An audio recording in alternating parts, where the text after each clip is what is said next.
আসসালামু আলাইকুম। আজ 22 আগস্ট 2024 বৃহস্পতিবার। শুরু করছি চেঞ্জ টিভি প্রতিদিনের গল্প অনুষ্ঠান। দর্শক, আপনাদের সঙ্গে রয়েছি আমি জহিরুল ইসলাম টুটুল।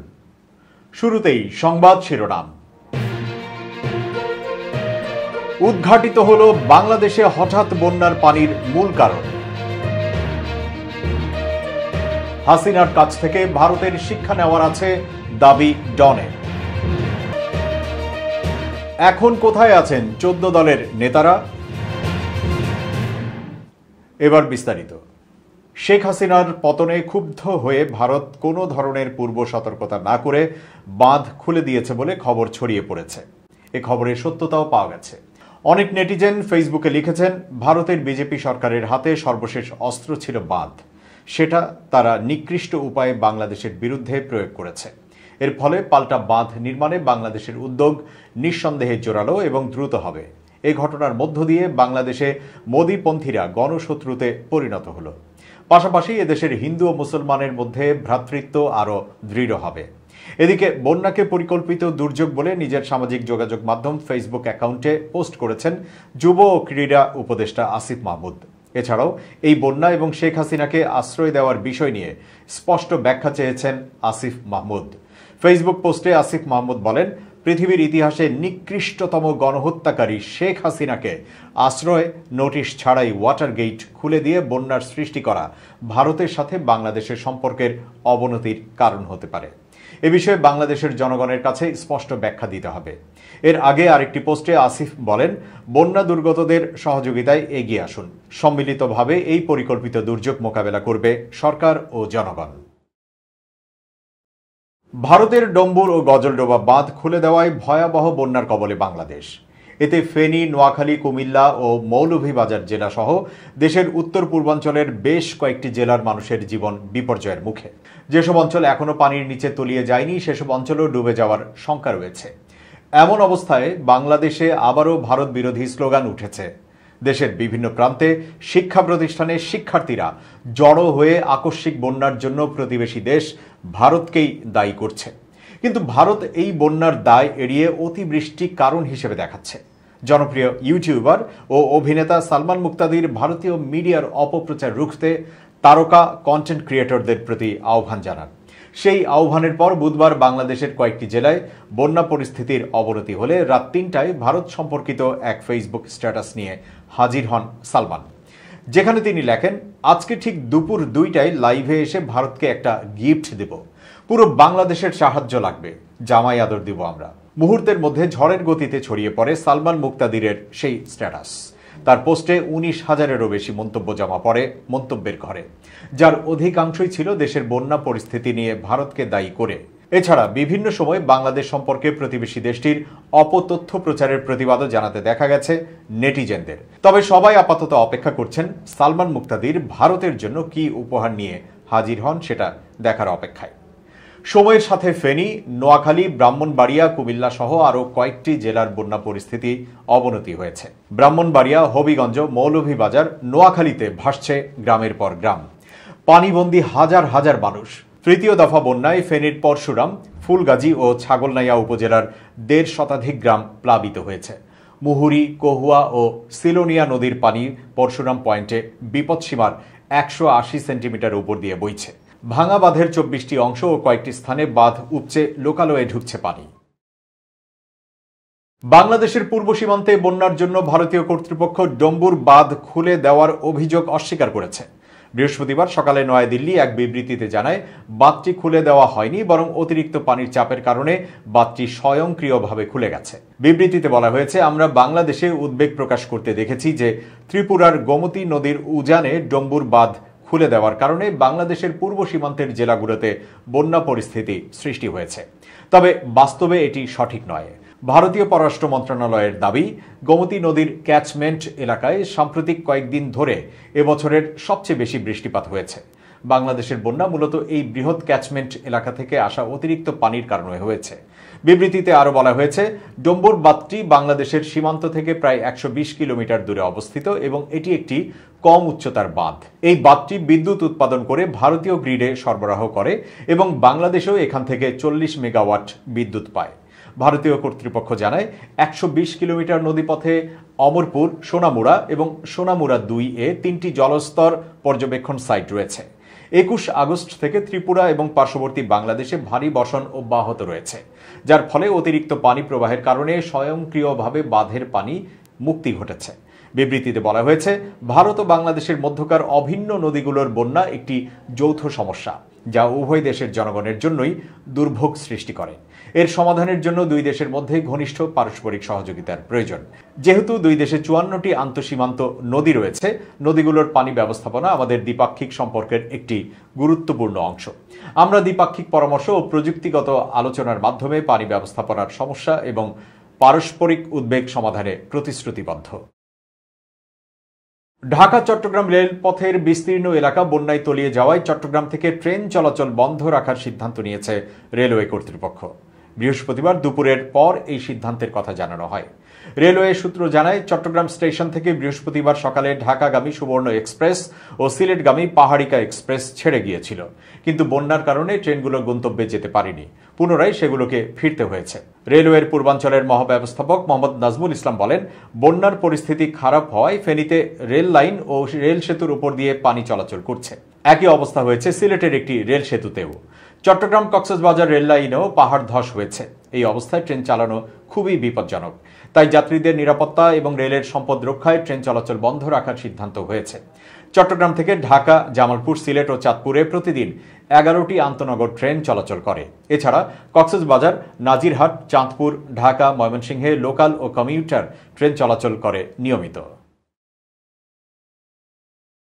বৈষম্য বিরোধী আন্দোলনের মুখে দেশ ছেড়ে ভারতে পালিয়ে যেতে বাধ্য হয়েছেন প্রবল দোর্দণ্ড প্রতাপশালী শাসক শেখ হাসিনা। শেখ হাসিনার এই পতন অনেককেই নতুন বার্তা দিচ্ছে, আর এখান থেকেই শিক্ষা নেওয়া উচিত ভারতের, এমন দাবি তুলে একটি প্রতিবেদন করেছে পাকিস্তানের গণমাধ্যম ডন। গত ১৮ আগস্ট ডন তাদের পত্রিকার শিরোনাম করেছে neighbours Hasina's lesson for new Delhi শিরোনামে, যেখানে বলা হয়েছে শেখ হাসিনার পরিণতি থেকে ভারত যেন শিক্ষা নেয়। ডনের এমন প্রতিবেদনের কারণ, ভারতের ক্ষমতাসীন দল বিজেপির নেতাদের একটি অংশ মনে করেন আগামী ২০২৯ সালের পরেও নরেন্দ্র মোদীর হাতেই থাকবে ভারতের রাষ্ট্র ক্ষমতা। দেশটির স্বরাষ্ট্রমন্ত্রী অমিত শাহ কদিন আগেই বলেছেন, বিরোধী দল বিশৃঙ্খলা তৈরির চেষ্টায় ব্যস্ত। তাদেরকে স্পষ্ট করে দিতে চাই, ২০২৯ সালের পরেও মোদী আবার রাষ্ট্র ক্ষমতায় আসবে। তার এমন বক্তব্যের পরই ভারতের ক্ষমতার ভবিষ্যৎবাণী করাদের হাসিনার পতন দেখে শিক্ষা নিতে বলেছে পাকিস্তান।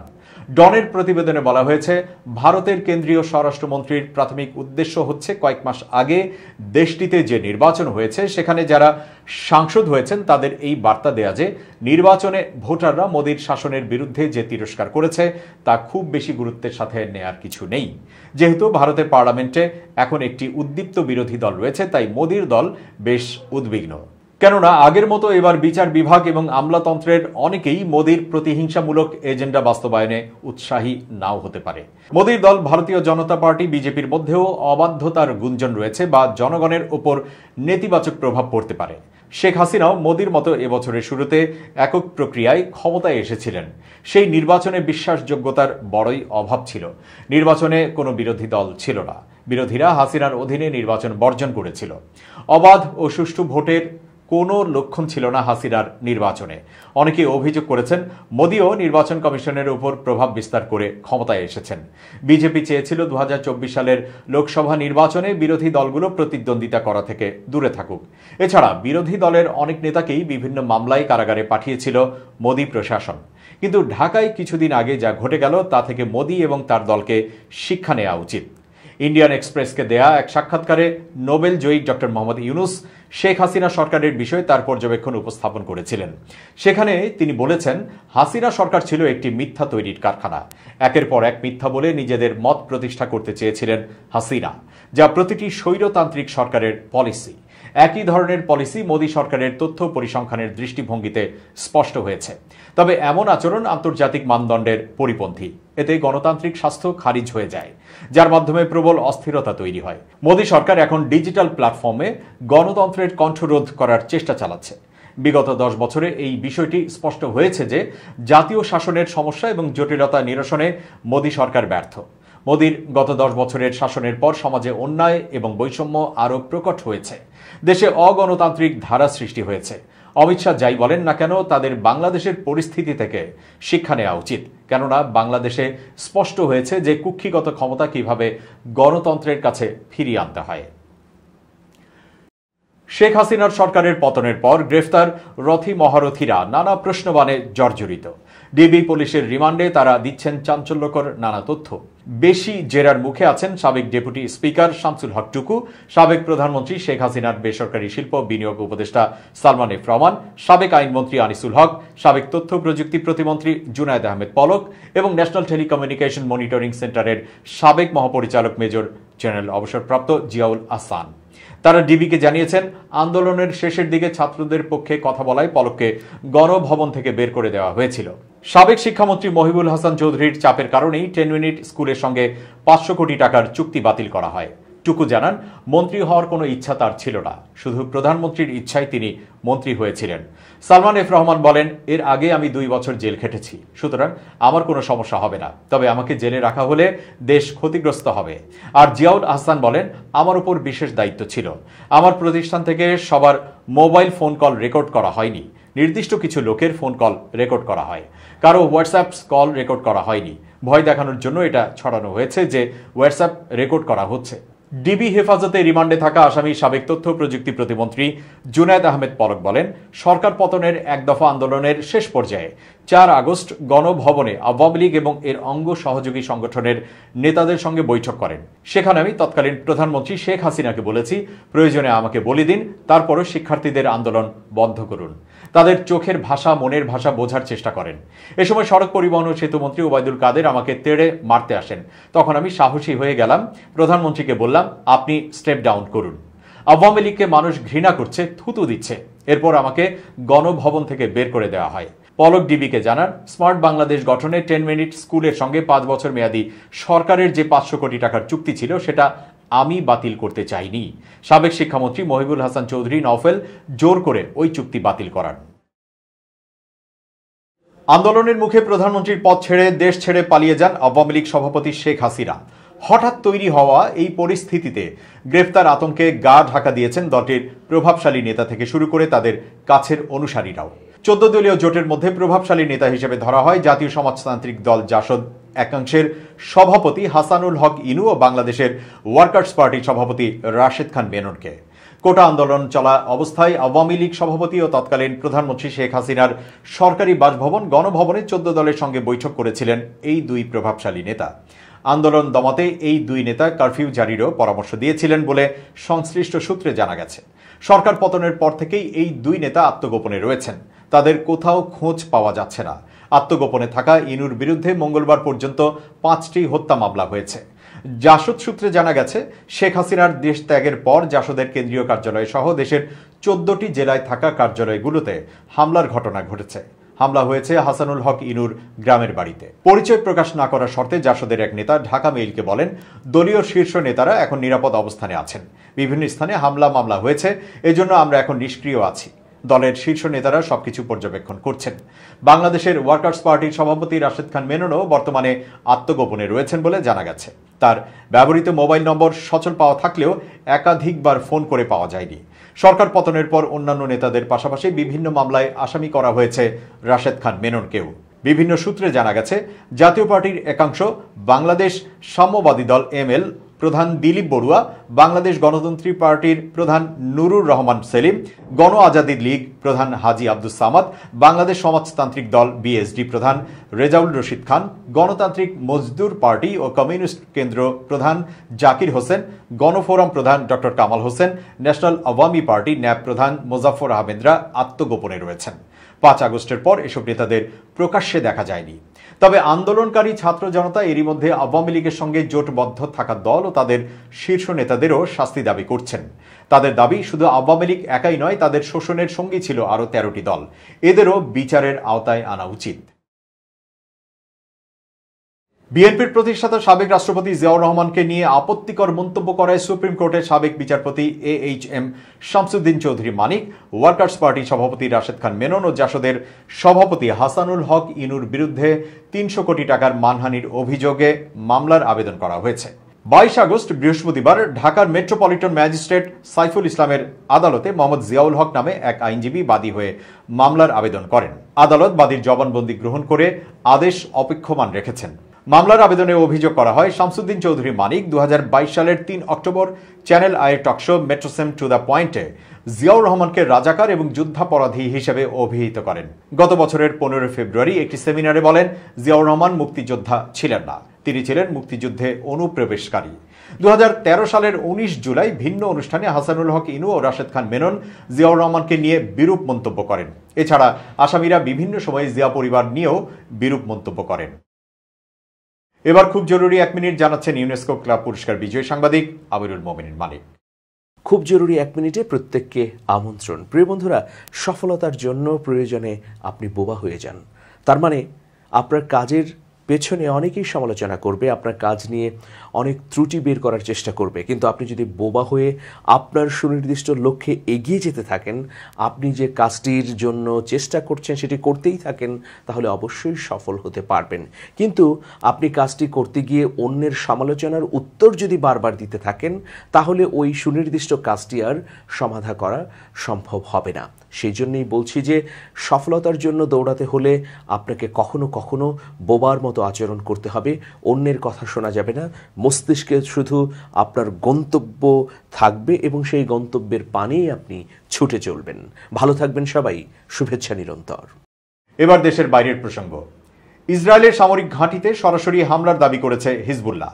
লেবানন ভিত্তিক এই সশস্ত্র সংগঠন জানিয়েছে, তারা উত্তর ইসরায়েলের রামোট নাফতালি এলাকায় ইসরায়েলি সামরিক ব্যারাক এবং অধিকৃত গোলান মালভূমির জাউরাতে বেশ কিছু আর্টিলারি সাইটে কাতিউশা রকেট দিয়ে হামলা চালিয়েছে।